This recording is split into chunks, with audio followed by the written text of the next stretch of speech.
Bismillahirrahmanirrahim. Assalamualaikum warahmatullahi wabarakatuh. Perkenalkan, nama saya Septi Puspitasari Abbas, mahasiswa Manajemen Pendidikan Universitas Negeri Gorontalo. Di sini saya akan mempresentasikan hasil PPT saya yang berjudul Hakikat Kepegawaian untuk Pembangunan. Baik, langsung saja.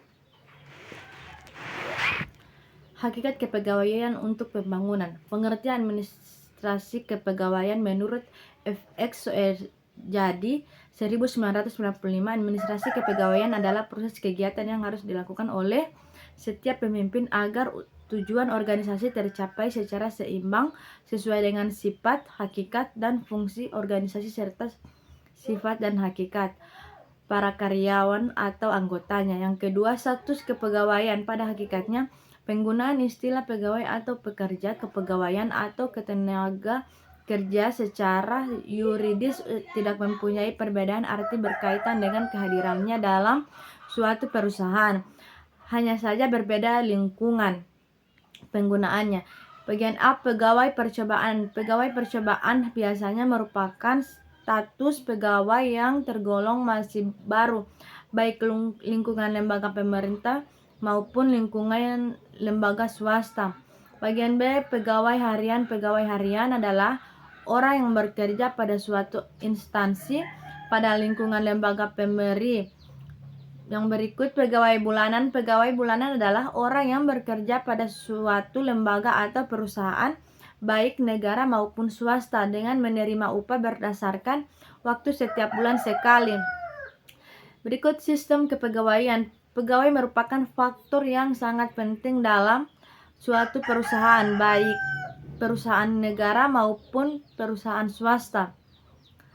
Sekalipun canggihnya teknologi saat ini, tanpa kehadiran pegawai tidak berarti apa-apa.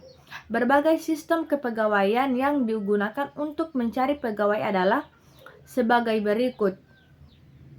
Pertama, sistem kawan atau patronage system. Kedua, sistem kecakapan atau merit system. Ketiga, sistem karir atau career system. Berikut proses penerimaan tenaga kerja. Pertama, penarikan tenaga kerja.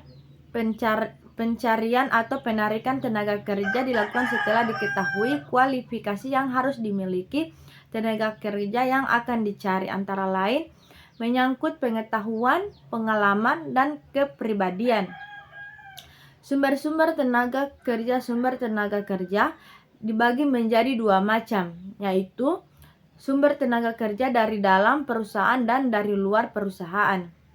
Sumber tenaga kerja dari dalam perusahaan berasal dari pegawai perusahaan tersebut.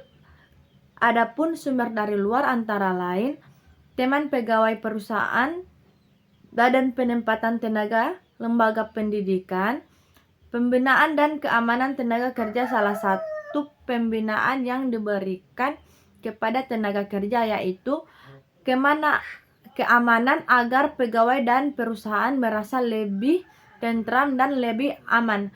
Program keamanan dan keselamatan kerja dapat dilakukan dalam bentuk panitia pembina keselamatan kerja atau safety committee.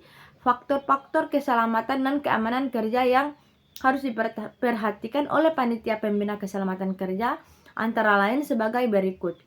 Yang pertama, tata ruang kerja. Tata ruang harus mencegah timbulnya gangguan keamanan kerja bagi semua pegawai. Kedua, pakaian kerja. Dalam hal pakaian, para pegawai sebaiknya memakai pakaian yang tidak terlalu longgar, sepatu dengan hak yang rendah, dan lain-lain. Ketiga, lingkungan kerja. Ciptakan lingkungan kerja yang kondusif seperti udara yang sejuk, tidak bising, cahaya yang cukup, juga warna ruangan yang dapat membangkitkan semangat bagi para pegawai. Berikut pemutusan hubungan kerja dan pensiun. Yang pertama, hakikat pemutusan hubungan kerja dan pensiun. Pemutusan hubungan kerja dapat dilakukan dengan cara hormat, dapat juga dengan cara tidak hormat. Pemutusan kerja dengan hormat biasanya diberikan apabila pemutusan kerja dilakukan di luar kesalahan pekerja. Sebaliknya, pemutusan kerja dengan predikat dengan tidak hormat diberikan apabila dilakukan karena kesalahan pekerja. Begitu pula dalam hal pensiun. Alasan pemutusan hubungan kerja dan pensiun. Yang pertama, pemutusan hubungan kerja kepada pegawai atau pekerja karena keinginan pengusaha disebabkan oleh hal-hal berikut. Pertama, tidak cakap dalam masa percobaan. Kedua, adanya alasan-alasan mendesak. Yang ketiga, sering mangkir. Yang keempat, ditahan oleh alat negara, dihukum oleh hakim, sering sakit, berusia lanjut, pengurangan tenaga kerja. Berikut pensiun secara umum. Pensiun berarti jaminan hari tua yang diberikan sebagai alasan jasa terhadap pegawai atau pekerja yang telah bertahun-tahun mengabdi kepada negara atau perusahaan. Sebenarnya, program pensiun bukan hanya menguntungkan pihak pegawai atau pekerja, tetapi juga menguntungkan pihak perusahaan itu sendiri. Pekerja merasa diuntungkan karena mempunyai jaminan harus tua yang dapat digunakan untuk mencukupi kebutuhan di masa tua. Sekian dari saya. Wabillahi taufiq wal hidayah. Wassalamualaikum warahmatullahi wabarakatuh.